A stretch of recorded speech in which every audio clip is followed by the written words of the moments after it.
আসসালামু আলাইকুম everyone, welcome back to my page.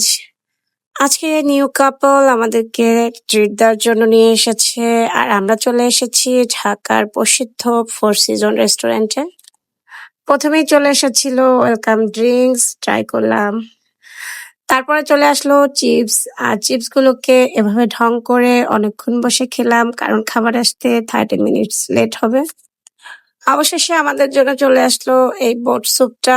আমরা অবশ্য সন্ধ্যায় এসেছি এখানকার স্ন্যাক্স আইটেমগুলো ট্রাই করার জন্য।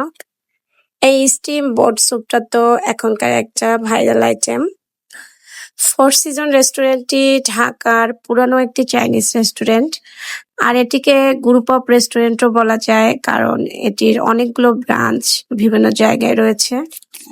সম্ভবত 1992 থেকে এই চাইনিজ রেস্টুরেন্টটির পথ চলা। যারা ঢাকার পুরানো বাসিন্দা রয়েছেন বা স্থায়ী বাসিন্দা রয়েছেন অনেক আগের, তারা অবশ্য এই রেস্টুরেন্টটির সাথে বহুল পরিচিত। এই ভাইরাল স্টিমবোট স্যুপটাতে চুমুক দেওয়ার সাথে সাথে মুখে পড়লো একটা আস্ত কুসুম। টেস্ট বলবো অনেকটা সিফুড টাইপের স্যুপের মতো, মোটামুটি ভালোই। এই প্রন বলটা আমার কাছে বেশ ভালো লেগেছে। উপরের অংশটা ক্রিস্পি ছিল, আর ভিতরটা জুসি নরম প্রন দিয়ে ভরা ছিল।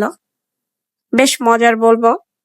এই আমেরিকান চপসিটাও বেশ ভালো লেগেছে, তবে ডেজার্টটা একদমই ভালো ছিল না। আজ এ পর্যন্তই। আল্লাহ হাফেজ।